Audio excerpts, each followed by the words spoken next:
Pues principalmente, profesor, estuvimos viendo, bueno, la conclusión, ¿no? De lo que fue de Rolando, del abogado, nos estaba comentando de lo de la Segunda Guerra Mundial, de que muchos querían estudiar el derecho y ayudar a otros en ese momento.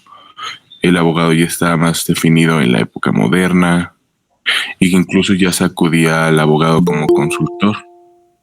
Correcto. También nos había comentado de lo de la definición del abogado, de acuerdo con Rolando, que era el solucionador de problemas. Ujú. Y nos había comentado también del habeas corpus. Ok. Ujú. ¿Te acuerdas qué es el habeas corpus? De pura casualidad. Sí, se supone que era un antecedente de amparo, ¿no? Es un antecedente del amparo que se da justamente en Estados Unidos. No funciona exactamente igual que el amparo, porque el amparo es una figura estrictamente mexicana, pero un medio o un mecanismo es un mecanismo de defensa legal que se opone o los particulares pueden oponer con actos privativos de la libertad, justamente en torno a esto de las violaciones de los derechos humanos. Y sí, efectivamente. Vamos a retomarlo entonces, ya estas últimas conclusiones de Rolando de las Cañas para entrar de lleno, ahora sí, con esta reflexión de José Alberto Caballeri. Eh, Comentábamos en la sesión anterior justo el impacto que tenían estos abogados o que teníamos los abogados en la Edad Media. Eh, Se hablaba y se entendía que el perfil del abogado ya estaba perfectamente definido, la imagen del abogado frente al mundo ya estaba perfectamente consolidada y ya, como bien lo comentas, ya se concebía al abogado como un consultor en diversos temas, no nada más jurídicos, sino también políticos. Desde aquellas épocas en las que cae Roma de Occidente, se empieza a acarrea una crisis bastante álgida contra los abogados, porque los particulares tienen que empezar a recrear sus mecanismos de defensa en virtud de que el Estado es ineficiente en ese momento histórico. Sin embargo, pues ya en la Edad Media ya podemos retomar, gracias a los alemanes, otra vez este concepto de los abogados. Ya concretamente en algunos países como es el nuestro, se puede hablar de una historia de las constituciones. Ya inicia este ejercicio de la redacción de algunas leyes con base en el ejercicio de la moralidad, que esto es muy adecuado a nuestra materia.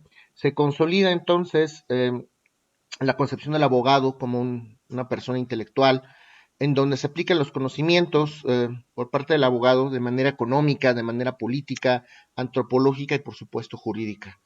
En algún momento de la historia también los abogados surgieron como estandarte, como pilar fundamental para poder luchar a la mejor contra estas fuerzas del Estado, fuerzas políticas, en el caso de los países, desde luego, donde los derechos humanos o los derechos fundamentales no son tan bien vistos o no eran tan importantes.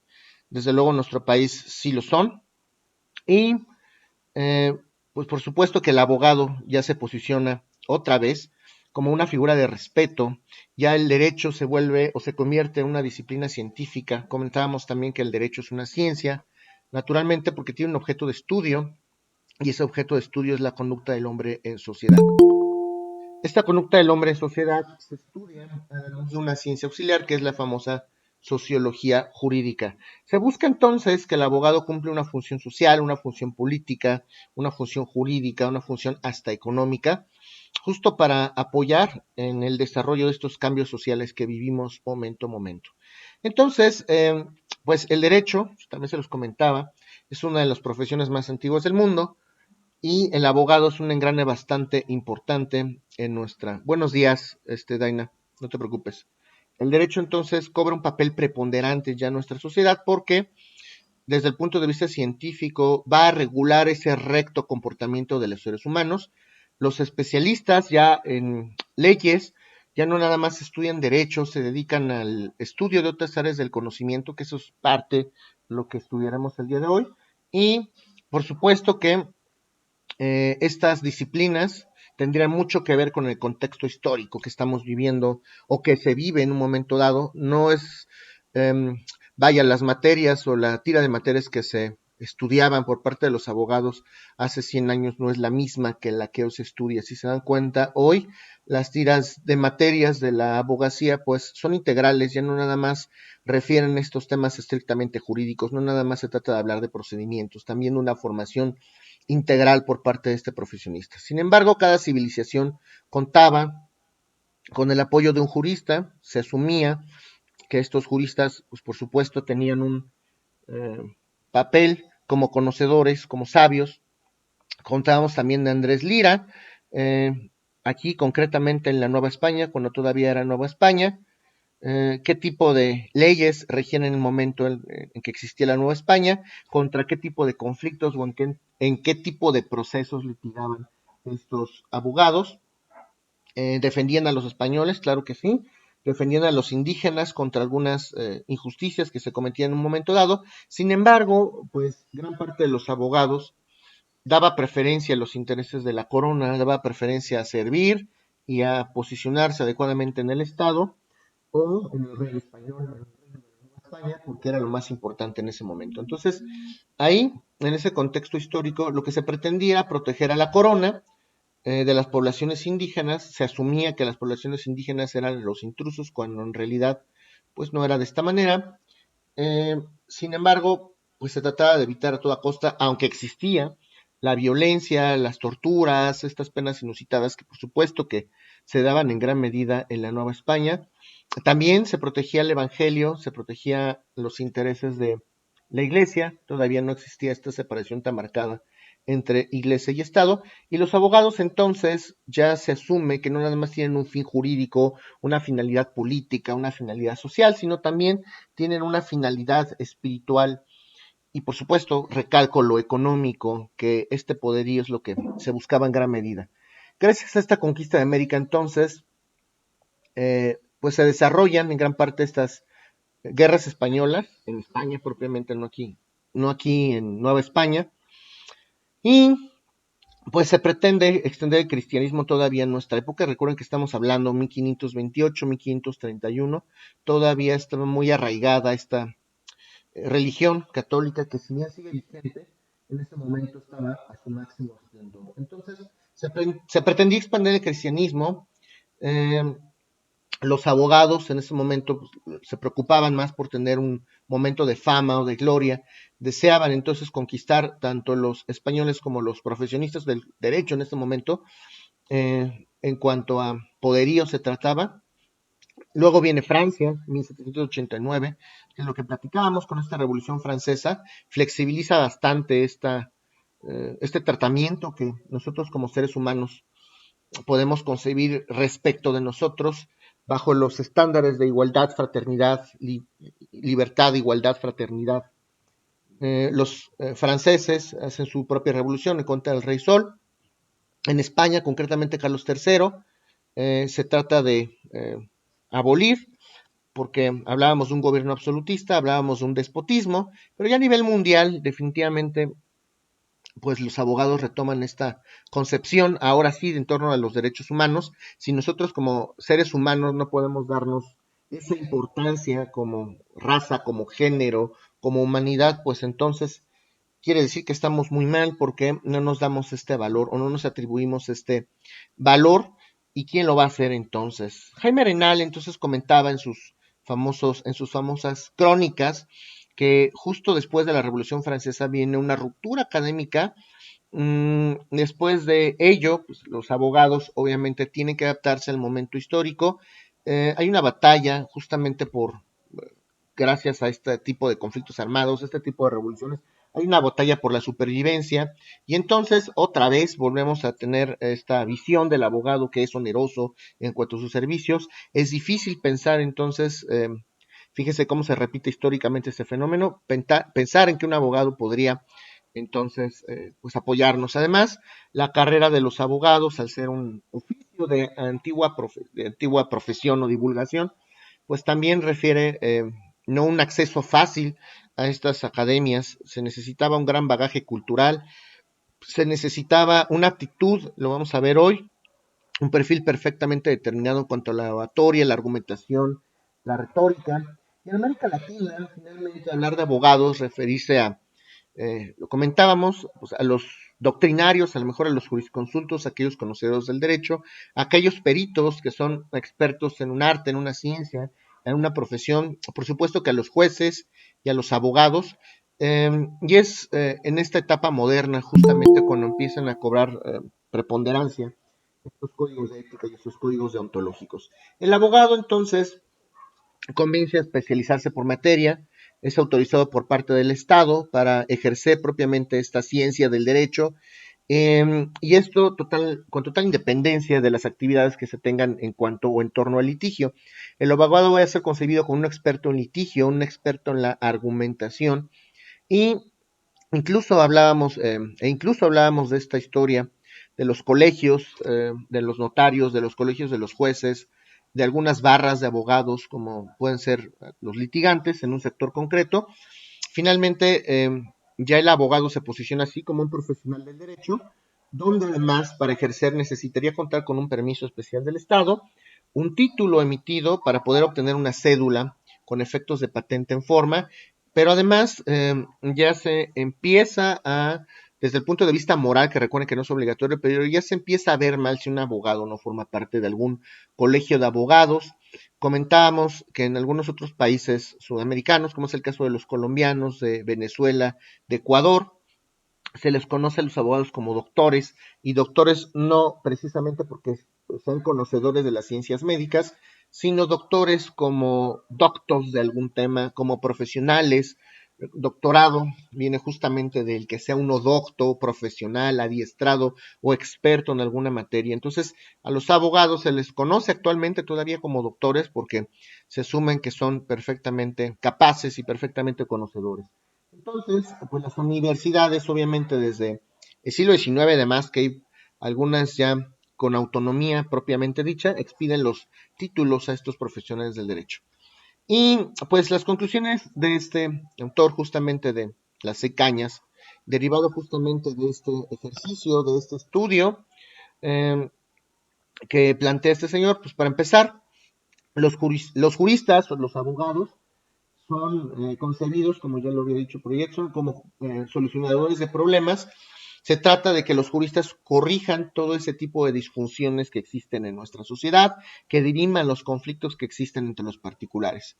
Además, es importante cuidar y estar muy al pendiente de la relación que existe entre cliente y abogado. Recuerden que los abogados siempre patrocinaremos en un momento dado a algún cliente, y hay que también formar parte de estos colegios o estas barras de abogados para tener todavía en nuestro momento histórico vigente todo este cúmulo de normas éticas que rigen el debido comportamiento de los abogados, ya concretamente como la profesión de los juristas. El abogado tendría que entonces profesar un sumo respeto a las leyes, una lealtad al cliente, y tendrá que ser una persona digna y una persona de trabajo, en donde, claro, tenga una libertad para ejercer su profesión desde el punto de vista personal, pero sin desapegarse a la ética y a la moral. También este ejercicio de los abogados tendría que, o esta formación profesional tendría que inculcarse a nivel universitario, a nivel profesional, y tendría que ser sometidos a exámenes minuciosos para saber si están preparados para defender los intereses de un cliente final. Por eso es que lo vemos el día de hoy, desde las épocas más remotas, los abogados han sido examinados también desde el punto de vista de la oralidad. Esto es importante, esto es algo histórico, no es algo contemporáneo. Desde Grecia los abogados eran preparados de esta manera, justo porque lo que tendrán en sus manos no es de menor importancia. Me estoy refiriendo al patrimonio, a la libertad, a la seguridad de pues los clientes en un momento dado. ¿Okay? En algunos países pobres también es muy válido que los abogados ejerzan esta función pública de manera social, hacer labor comunitaria, poder defender a los más desfavorecidos con gratuidad en algunos casos, porque pues justamente necesitamos, todos tenemos derechos a este acceso a las prerrogativas básicas. Además, hay varios campos o varias ramas, y más aún en nuestro país, en las que podríamos ejercer el derecho. Si queremos ser abogados, tenemos que tomar en consideración que no nada más, nuestro campo de trabajo no nada más se circunscribe a la función de litigio. No nada más puedo ser litigante o juez, puedo ser notario, puedo ser corredor, puedo ser abogado de empresa, puedo ser abogado bursátil, puedo ser abogado de la administración pública, puedo ser abogado energético y hoy tenemos hasta abogados del deporte. Entonces esto va a ser importante. Y pues por supuesto que hay una necesidad profunda de la autorregulación de nuestra profesión, de esta sumisión a las leyes y de la instrucción profesional por parte de estos abogados. Y esto es justamente lo que concluíamos de las Cañas. Y damos inicio justamente a esta nueva reflexión de José Alberto Cavalleri. Les comentaba que José Alberto Cavalleri, por su carrera, en principio fue asumido como mediador de justicia, trabajó como mediador de justicia, autor de algunas revistas de investigación en materia de ética y de deontología, quien también es propio para hablar de la materia, y trabajó también en la Corte Interamericana de los Derechos Humanos, justo tutelando y resguardando en todo momento pues las prerrogativas básicas de los individuos, no nada más a nivel nacional como internacional, pero grandes aportaciones ha tenido y por supuesto que ha sido convocado y ha sido invitado para escribir algún artículo de ética y deontología en este prontuario de ética y deontología que estamos estudiando. Y entonces ya nos abocamos justamente a esta nueva reflexión que se titula La formación del abogado, y ya se les he transmitido el día de ayer, eh, la formación del abogado contemporáneo en una sociedad cada vez más judicializada. Lo vamos a anotar. La formación del abogado.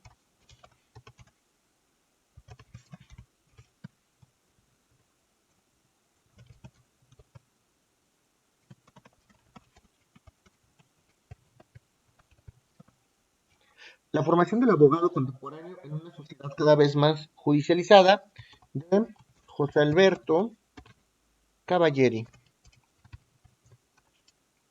Y es importante la manera en que retoma o en que inicia las ideas este autor, porque nosotros justo venimos de una reflexión donde estamos analizando cómo es que ha sido evolutivamente la educación del abogado, cómo se ha desarrollado socialmente el abogado, qué se necesita para que un cliente tenga acceso a un abogado, qué se necesita para que un abogado pueda tomar mi caso y para que yo tenga el privilegio de ser patrocinado por un abogado.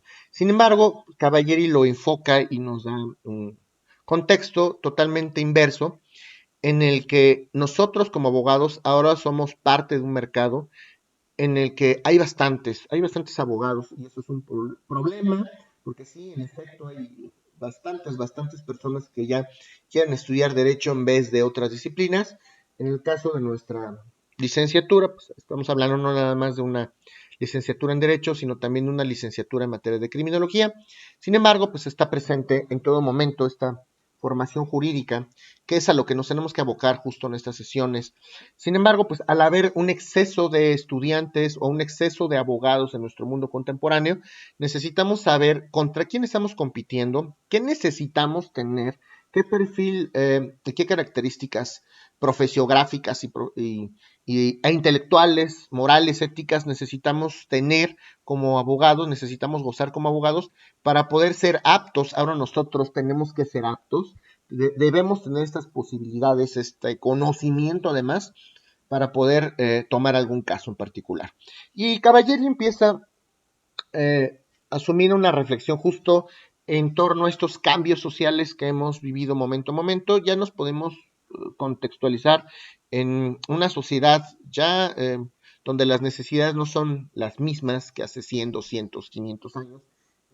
La economía es un factor preponderante para el desarrollo humano, en donde el capitalismo, porque por supuesto que se retoma el propio Carlos Marx, donde el capitalismo es un eje fundamental de nuestra vida cotidiana, todo gira en torno a el dinero que podríamos llegar a tener, todo gira en torno a los mercados, todo gira en torno a la fluctuación monetaria del dólar, del euro, del peso, y entonces ya los abogados también nos volvimos parte de ese juego, porque a pesar de que hay despachos bastante reconocidos, no nada más a nivel Latinoamérica, sino también a nivel México, podemos hablar de un Santa Marina y Esteta, podemos hablar de un Basham, podemos hablar de un Mijares Angoitia, podemos hablar de Nazar, eh, los Gómez Montt, que son más o menos los más posicionados en la República Mexicana.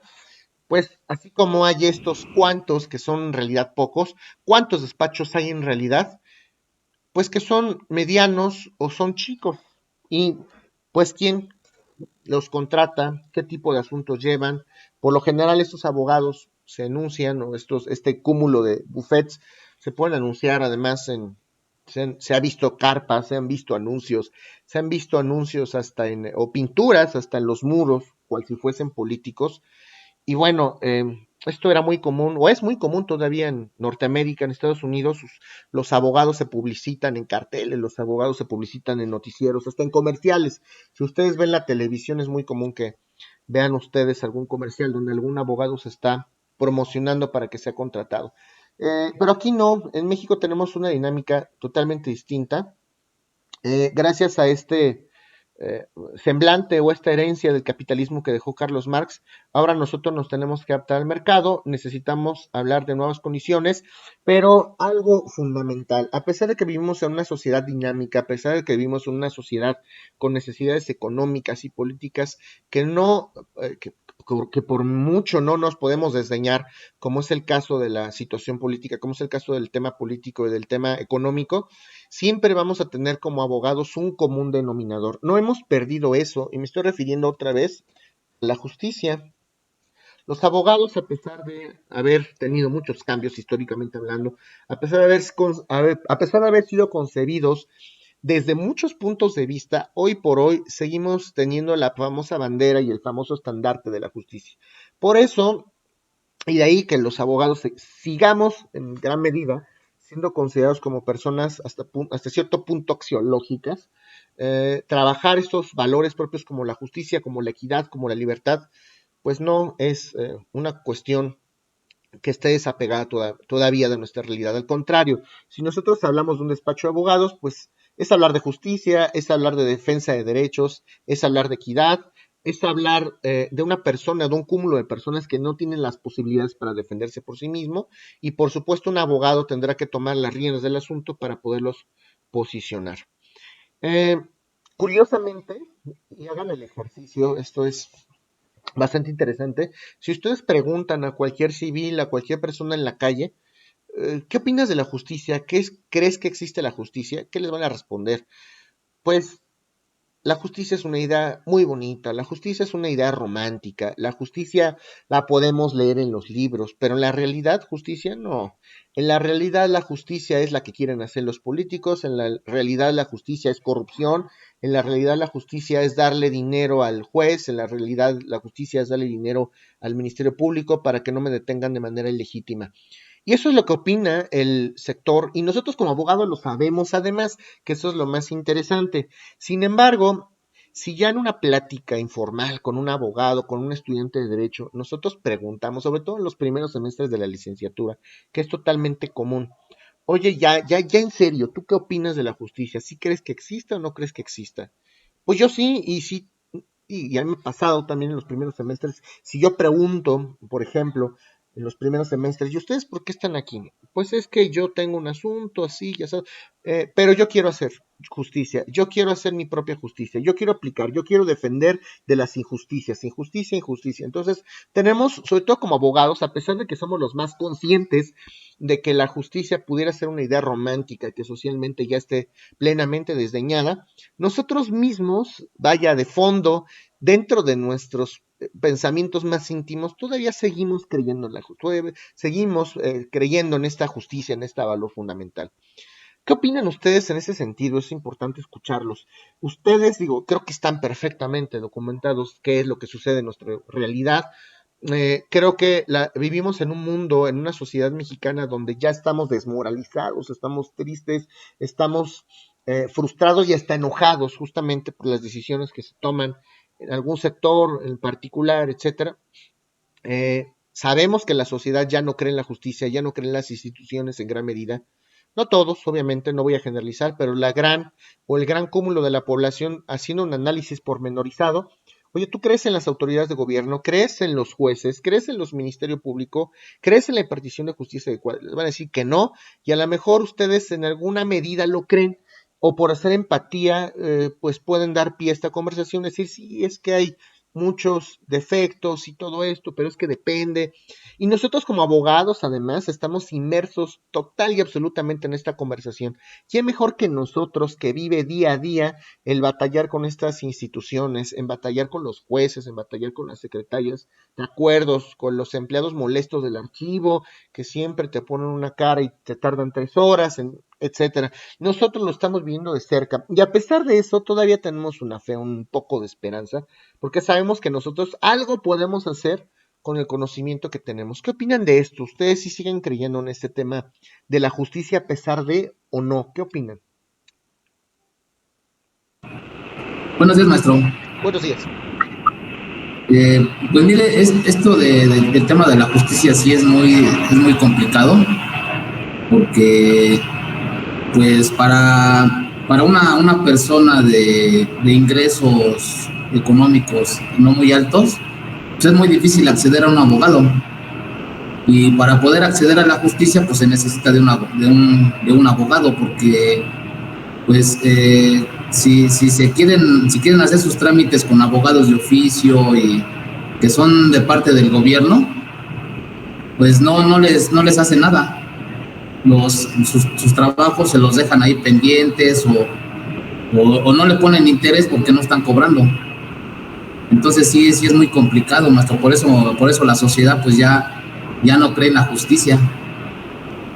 Es correcto, y justamente iba a comentar eso, me quitaste las palabras de la boca, eso en torno a los abogados de oficio. Si bien es cierto que es complicado tener acceso a un abogado, si te vas con el oficio, si te vas con el asesor jurídico, pues sí vas a tener un abogado, pero así te va a defender. Es complicado. Muchas gracias, Ángel. ¿Qué Sí, opinan los maestro. demás? Yo, buenos días, profesor. Buenos días, Den. Pues yo pienso que la verdad, o sea, yo no creo mucho como ya en todo eso, porque pues sí es muy complicado, la verdad, que te toquen como unos buenos abogados en el cual te vayan a defender, ¿no? Ya ahorita siento como que en algún momento ven algunos dinero y se van más por ello, ¿no? Yo, bueno, yo les voy a comentar un caso. Yo ahorita llevo una demanda, estoy peleando una guardia y custodia.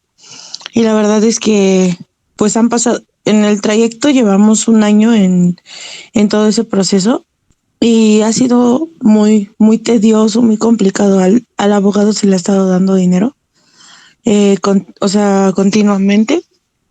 Y la verdad es que no vemos como el avance. Han pasado de más cosas y hemos tenido que acudir directamente, pues ahora sí que a la delegación y al búnker, porque pues ahí es donde nos hemos amparado, ¿no? Con ellos. Pero la verdad es que el abogado no es como, según esto era muy eficiente y pues en esos temas de guardia y custodia él era muy bueno y eso, a nosotros nos lo recomendaron. Pero viendo la situación, la verdad es muy lento, no nos da como una solución efectiva de lo cual nosotros pues ya lo queremos, ¿no? Porque pues ya lleva mucho tiempo y solamente nos trae así como de, pues vamos a notificar y esto. Entonces como que poco a poco uno empieza a dejar de creer pues en la justicia, ¿no? Ok, sí. No, esto que está diciendo es el pan nuestro cada día. Y hay que posicionarnos. Qué bueno que comentas eso. Hay que ubicarnos nosotros, sobre todo en esta materia, desde el punto de vista de ambos, ¿no? Desde el punto de vista de patrocinado como cliente y desde el punto de vista de abogado. Como patrocinado, pues por supuesto, es una cosa impresionante que la justicia no sea expedita, que la justicia tenga tiempos bastante arraigados. Ahorita con el tema de la pandemia, sobre todo temas de notificación y temas de acceso, temas de revisión, están lentos como ellos solos. Y además, pues por supuesto que en gran medida los abogados siguen cobrando y seguirán cobrando.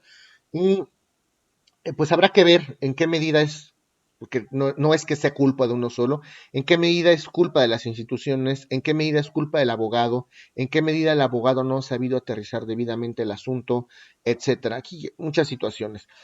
Pues los abogados, en tu caso o en algún otro, pueden hacer su trabajo adecuadamente, pero estamos lidiando justo contra el sistema y es un tema bastante complejo porque eh, del otro lado de la historia o del otro lado del escritorio, pues estás constantemente a lo mejor picándole el botón y pues no hay respuesta, y no hay respuesta, y no hay respuesta. Y mientras tanto, como tú dices, pues hay menores que están en estado de desamparo, hay menores que no tienen una pensión adecuada, hay familias que están quebrándose, pues porque no tienen justamente esta atención, y ese fue un problema justamente que estamos ahorita aterrizando.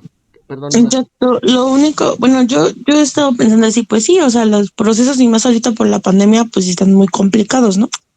Pero aquí siento que uno como abogado pues tiene que hablar con la verdad, ¿no? Y ser transparente en el aspecto de, ¿sabes qué? Pues el proceso está un poco Eso, lento porque pasa esto, pero no tenemos una, o sea, él nada más nos dice, sí la vamos a notificar. Y ya cuando oiga esto, ay, es que fíjese que eh, no sé quién, ya no se pudo porque no encontramos esto. Entonces mi papá el otro día le dijo, o sea, sí, ya hablando, pues vulgarmente, perdón, pero dijo, pues es que o sea, la verdad, pues me debería de decir, ahora sí que lo que está pasando, o sea, debería de tener huevos así como, y decirme realmente, o sea, bueno, nos comenta así como, ¿qué está pasando? ¿Por qué se tarda tanto? Pero él nos da como muchas vueltas y no llega como al meollo del asunto, ¿no? O sea, no nos dice, ¿saben qué? Pues se está trazando por esto, por esto, por esto, solamente nos da vueltas. Y eso es lo que, pues a nosotros hace que no creamos a veces en eso, ¿no? desde De luego, y hecho, ahí nosotros tienes ya toda la estamos razón. viendo otro abogado, Así es. porque él sí es como, no es muy transparente. Y eso es lo que a la mejor a la gente le hace que uno no crea como en la justicia, ¿no? Y en esas cosas.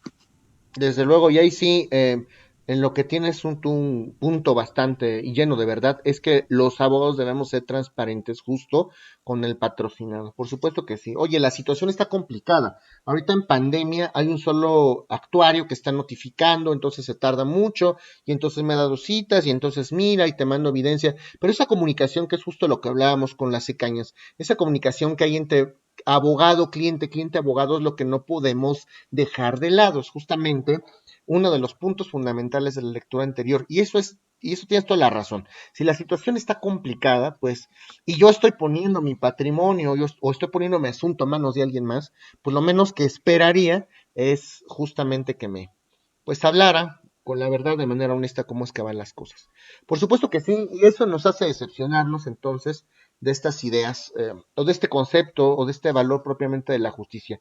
Sin embargo, que ese es justo el cuestionamiento. A pesar de todo esto que estamos viviendo, ¿quién de ustedes todavía cree que es perfectamente válido? Y por supuesto que todos podemos pensarlo, ¿eh? ¿Quién de ustedes todavía cree que en el ejercicio profesional nosotros todavía podemos hacer justicia, o nosotros podemos hacer justicia? ¿Alguien cree esto? ¿Alguien piensa esto? Yo sí lo creo, profesor. Ah, yo también, maestro. Ok, a ver, Edson, luego Leti. Sí, profesor. Lo que pasa es que, bueno, como tal, como lo comentaron mis compañeros, ¿no? A lo mejor y la justicia últimamente está obstruida por lo que es la impunidad o la corrupción, ¿no? Pero sin embargo, yo creo que en manos correctas o en la persona indicada, pues aún se puede llevar a cabo la justicia, aún se puede, hacer las cosas de manera limpia. Este, pero desafortunadamente hay como que ya mucho esto de generalizar, ¿no? Que todos los abogados pueden ser iguales, que no te ayudan, que no sirven.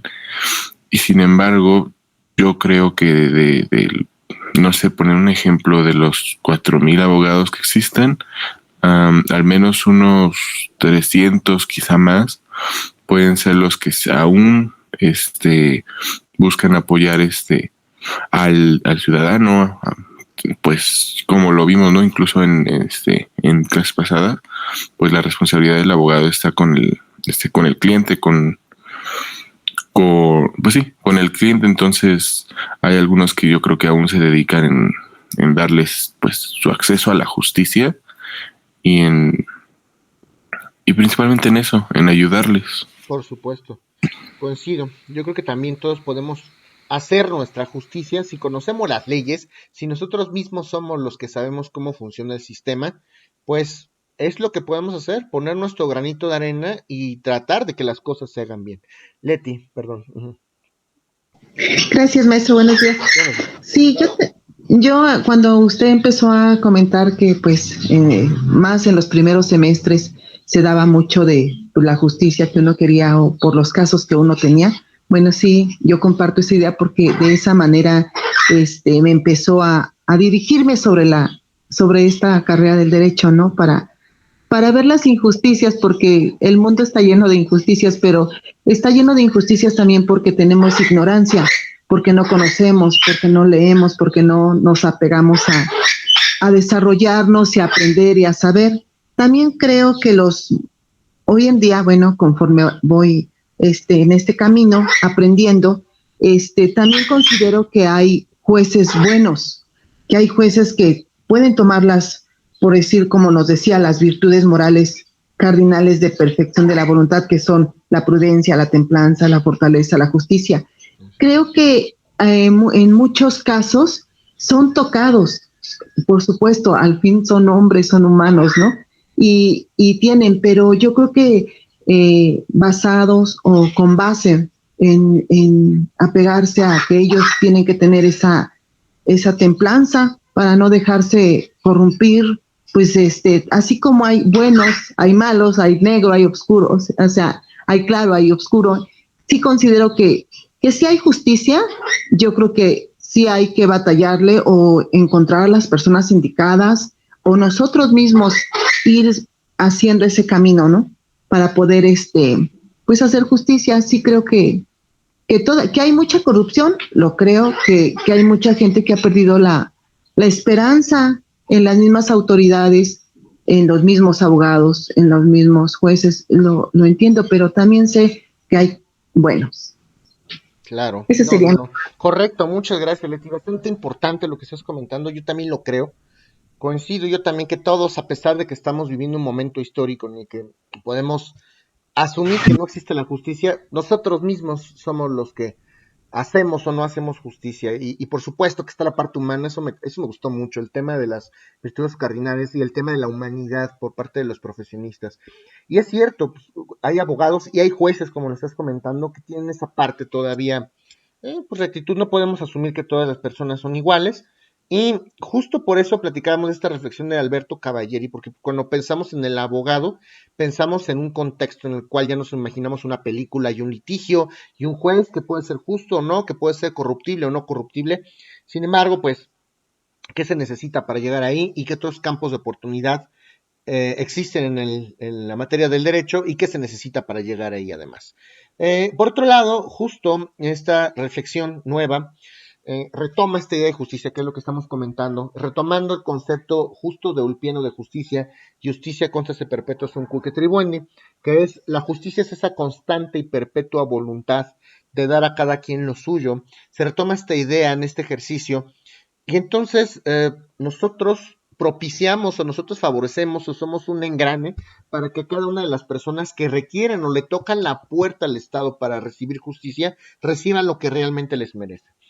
Si nosotros como abogados no existiéramos, entonces será muchísimo más complicado y quién sabe de qué manera se procesaría o el Estado asumiendo todo el poder y todo el imperio que tiene, quién sabe de qué manera y cuántas injusticias se habrían cometido. Ya si así con abogados han cometido bastantes, sin abogados sería más complicado. Además, se trabajaba justamente en los preceptos del derecho, que creo que ya lo habíamos comentado, esto hace énfasis, Caballeri, que me parece bastante adecuado, independientemente de que concibamos a la justicia como esa constante y perpetua voluntad de dar a cada quien lo suyo, los fundamentos, las ideas, la estructura básica de la justicia, los preceptos del derecho tendrían que ser, en primer lugar, vivir honestamente,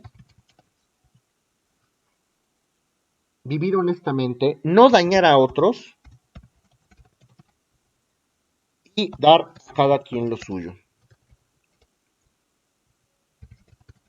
Esos son los preceptos justamente del derecho de la justicia que se trabajan desde Roma. Ahora, Brian, profesor, yo tomando en cuenta todos los puntos de vista de mis compañeros, quisiera comentar que lamentablemente la perspectiva de la justicia en México es considerada que ni está prohibida, ni tan expedita a no ser que tengas un factor económico o apoyo. Ciertas autoridades en buena posición. También creo que las leyes son claras en sus lineamientos, pero la mayor parte del problema se presenta en la acción y la ética del estudiante o profesionista. Desde luego, yo también creo que la falla en las leyes no está, porque las leyes, tenemos bastantes leyes y son respetables algunas. Nuestra constitución no está mal, es de las mejores constituciones del mundo, bastante reformada, claro está, por nuestro momento y nuestra vivencia social, pero sí, desafortunadamente no podemos hacer de cuenta que no existe esta parte corruptible. Una vez que se incorpora en la rutina del sistema, es eficiente, sin disposición de actuar, sumado a que socialmente la falta de interés en el conocimiento de nuestros derechos. Sí, eso también es cierto, solamente queremos tener un acercamiento con el abogado cuando necesitamos de él, y eso ya lo habíamos comentado en lecturas anteriores. Y sí, es muy cierto eso que estás comentando. Solamente queremos tener un acercamiento con el abogado cuando lo necesitamos, y cuando no, pues es una persona con tales características, cobra mucho, etcétera. Entonces, existe esa dicotomía social en torno a esto de los abogados. También muy acertado tu comentario, Brian. Muchas gracias. Otra cosa que les quería comentar, porque hemos hablado mucho de derecho, hemos hablado del abogado, pero ustedes están en una carrera denominada licenciatura en Derecho y Criminología. Mucho se ha hablado del abogado, mucho se ha hablado del perfil del jurista, mucho se ha hablado de los notarios, de los corredores. El problema más claro es el mecanismo del sistema en el cual el abogado tiene limitantes. Los compañeros son corruptos y tienen mayor accesibilidad a una pronta respuesta o una solución. Los abogados queremos ganar el caso. Si sabemos que es culpable, debido a proceso, no hasta limitar nuestra función. Sí, también eso ha sucedido. Vamos por los intereses económicos y si no nos pagan, pues tampoco es que ya queremos seguir defendiendo.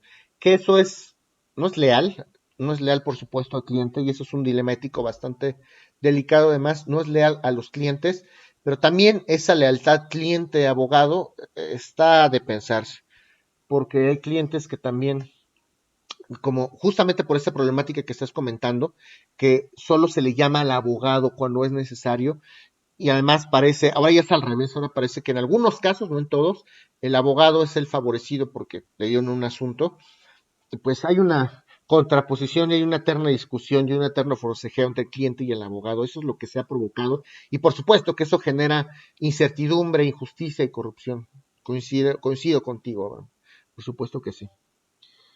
Bueno, les comentaba entonces que estamos hablando específicamente de derecho en esas sesiones, pero ¿qué hay con la criminología? Eso también no lo hemos hablado mucho. ¿Cuántos de ustedes quieren ser abogados y se quieren dedicar al ejercicio de la abogacía o el ejercicio del derecho? Pero ¿cuántos de ustedes no quieren ejercer la criminología en un momento dado? Y entonces también hay colegios para criminólogos, también hay colegios, porque además la criminología también es una ciencia, también tiene, no uno, tiene varios objetos de estudio. ¿Cuál es el campo de trabajo de los criminólogos? Y también se da todo esto, también ocurren todas estas irregularidades. El criminólogo tiene que buscar la justicia. ¿Qué es lo que tiene que buscar el criminólogo como perito? ¿Qué se les ocurre? ¿Alguno de ustedes está más interesado en la criminología que en el derecho? ¿Y cómo creen que funcione la ética y la deontología propiamente en el campo de la criminología? ¿Qué opinan ustedes? Sí, la búsqueda del criminólogo es pues dar con el criminal, no profesor, con la persona que cometió el acto delictivo. Para eso son todas las investigaciones. Tal vez eso sea criminalística, esto que nos estás comentando, porque criminalística responde a varias preguntas, perdón. ¿Quién fue? ¿Cómo lo hizo? ¿En dónde? ¿Cómo pasaron las cosas? Y la criminalística nos va a ayudar a entender el modus operandi, para poderle plantear al juez penal una dogmática jurídico-penal.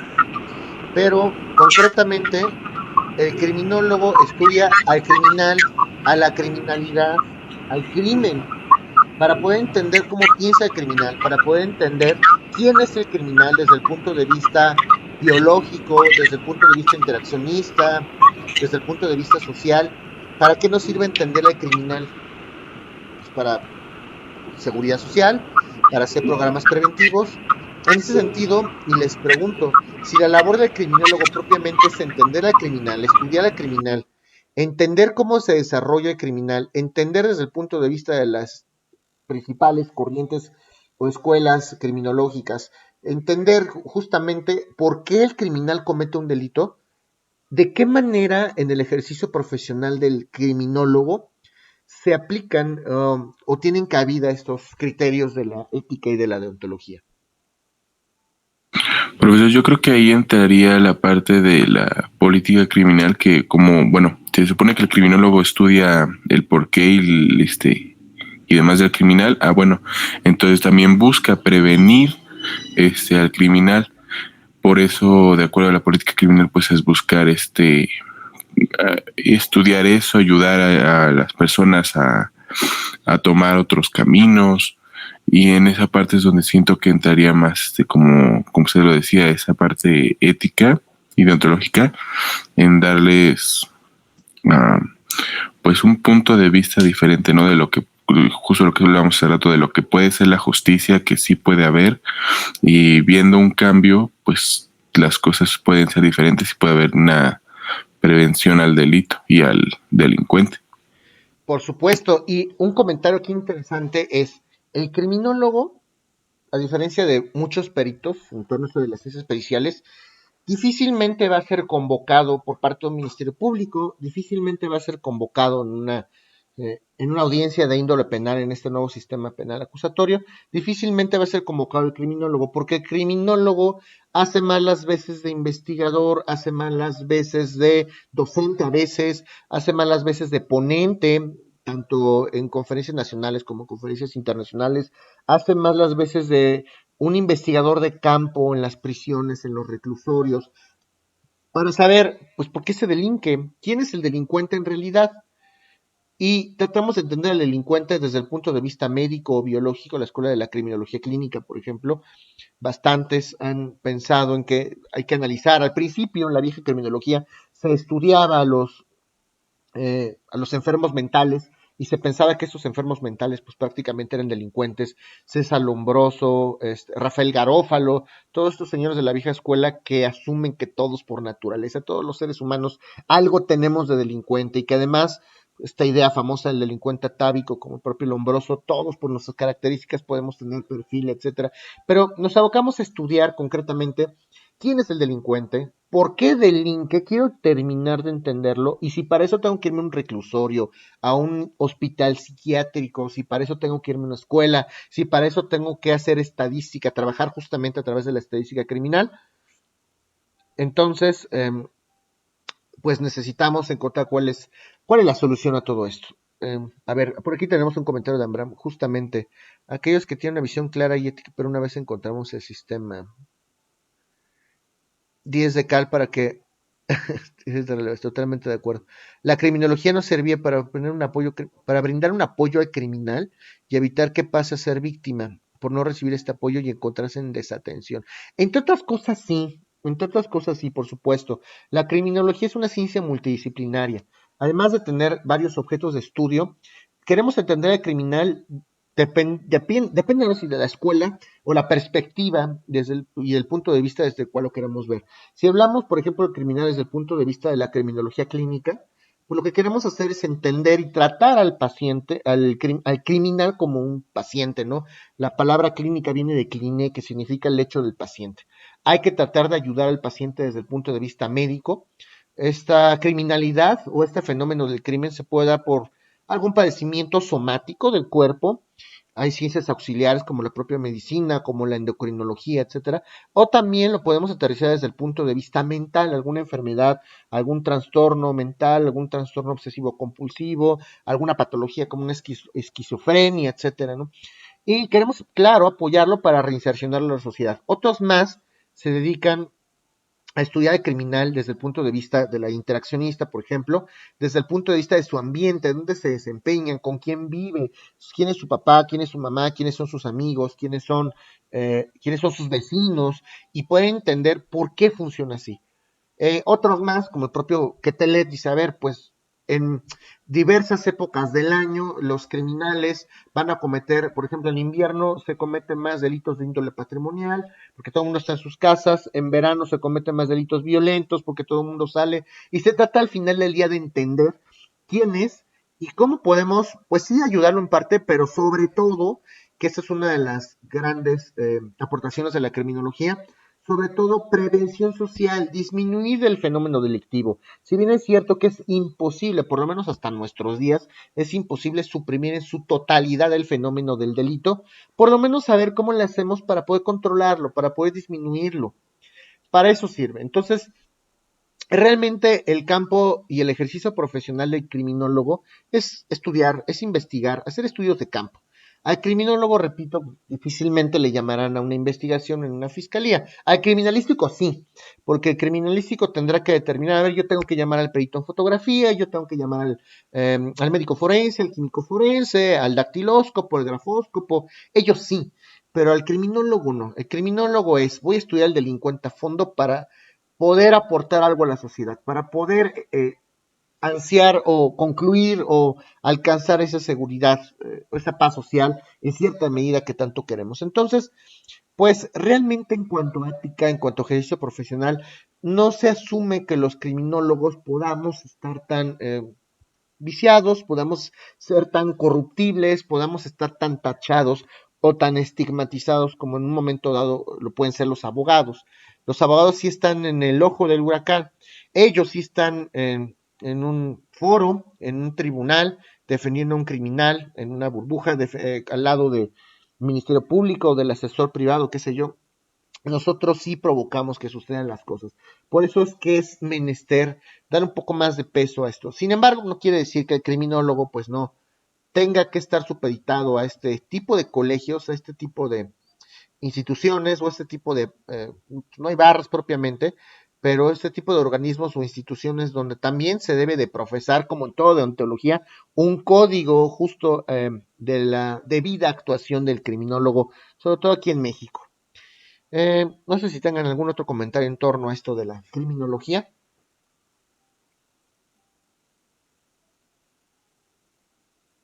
Ok, No, maestro. No, maestra. ok. Y retomamos, digo, quería abrir esta brecha porque también es importante hablarlo, es una carrera dual la que ustedes están cursando en este momento y tampoco hay que dejar de lado ni hay que hacerle el feo a la criminología. Hay que entender también en la criminología cómo funciona esto de la ética y la deontología. Ahora bien, retomando este punto concreto de los abogados y concreto de la justicia, si bien es cierto, he escuchado bastantes y leído bastantes opiniones, por supuesto que ustedes tienen mucho que comentar al respecto y eso me gusta muchísimo.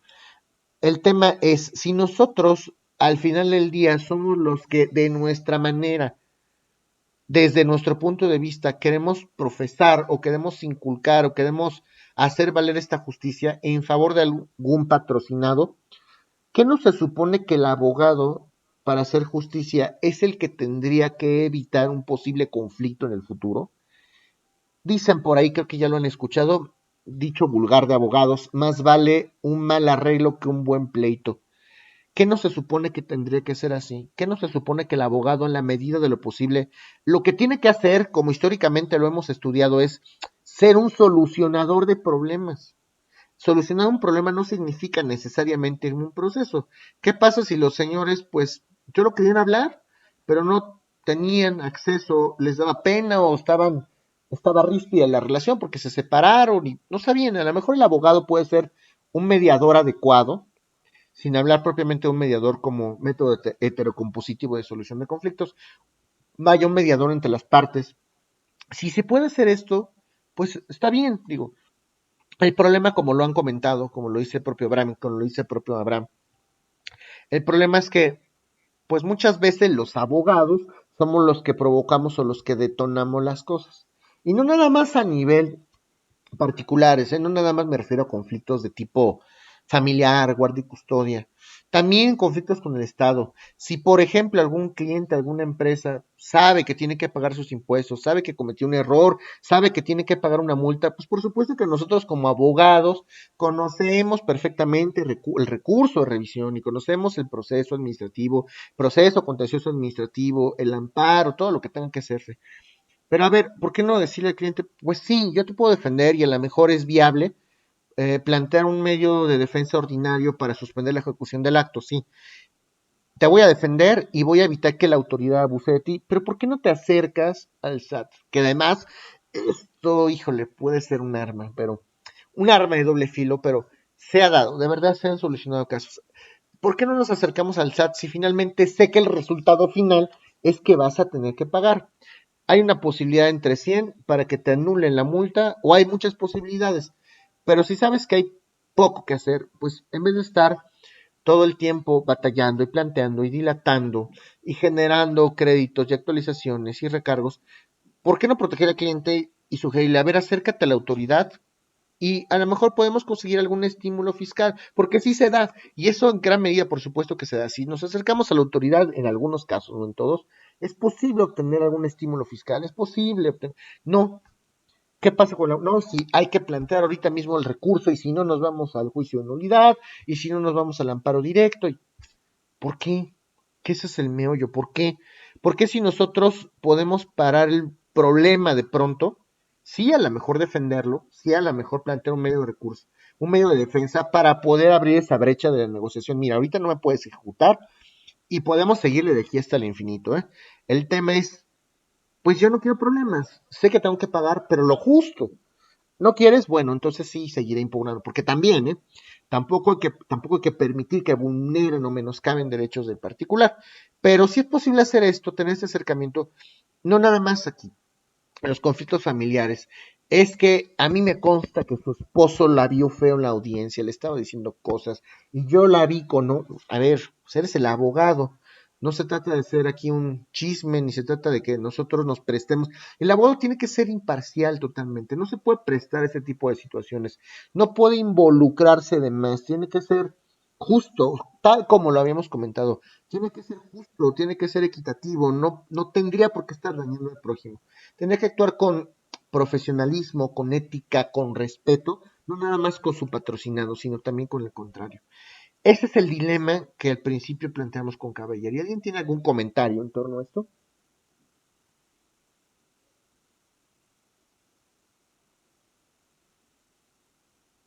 Sí, profesor. No, perdón. No, adelante, adelante. Bueno, respecto a lo que usted comenta, es correcto porque como abogados debemos de evitar llegar a tribunales, que de hecho en la lectura anterior se comentaba que es una instancia vergonzosa. Así es correcto. Para nosotros no. Para nosotros a lo mejor es lo que a veces no podemos sensibilizar. Para nosotros no, pero imagínense ustedes, lo van a ver porque van a llegar a estar ahí, estoy seguro. Van a ver el nervio, van a ver el ansia, van a poder sentir a flor de piel cuál es la inquietud de sus representados. Y bueno, y dejen ustedes los adultos, los niños es todo un tema. A mí lo particular, también, procesos de niños, pues cuando hay que hacerlo y hay que llamarlos a una escucha de menores, hay niños que reaccionan muy bien, pero hay unos espectáculos donde los hermanos y lloran y tienen que llamar. ¿Por qué someter a una situación de tensión a un menor? ¿Por qué? Si nosotros podríamos evitarlo. Cuando es necesario, pues ni hablar, hay que hacerlo. Pero cuando no, lo estamos llevando a mucha gente. Perdón, Daina, ¿qué nos ibas a comentar? No, yo iba a decir, no, profe, todo bien, así nada más. Ok. Pero sí, Muy bien. no, decís. Ok. Bueno, muchachos, son las 10:11. Nos vemos a las 10:21, por favor. Sí, profesor. Sí, maestro, gracias. Profe, tengo que entrar temprano a trabajar. Posiblemente pues ya no me pueda conectar.